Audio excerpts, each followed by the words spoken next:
দর্শক সবাইকে স্বাগতম। আজ জানাবো আন্তর্জাতিক গণমাধ্যমের বেশ কিছু গুরুত্বপূর্ণ সংবাদ।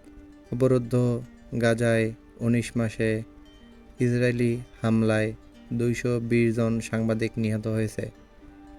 এই সংঘাত শুরুর পর থেকে অবরুদ্ধ উপত্যকাটিতে প্রায় ৫৪,০০০ ফিলিস্তিনি নিহত হয়েছে। খবর আল জাজিরা।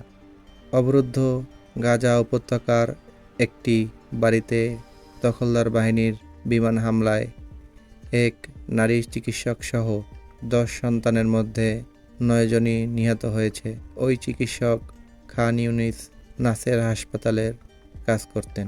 অবরুদ্ধ গাজা উপত্যকায় বিভিন্ন স্থানে রোববার ইসরায়েলি বিমান হামলায় অন্তত ৩০ জন নিহত হয়েছে।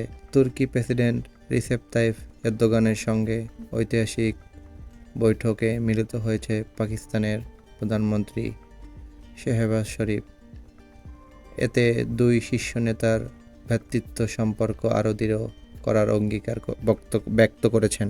ভারত যদি পাকিস্তানে পানি সরবরাহ বন্ধ করে দেয়, তবে চীনও ভারতের নদীপথ বন্ধ করে দিতে পারে। শনিবার করাচিতে বেসরকারি গবেষণা সংস্থা Pakistan institute of international affairs এই তথ্য জানিয়েছে। যুক্তরাষ্ট্রের জাতীয় নিরাপত্তা পরিষদ এনএসসি থেকে ডজনখানেক কর্মকর্তা হঠাৎ করেই বরখাস্ত করেছে, এমন তথ্য দিয়েছে সিএনএন।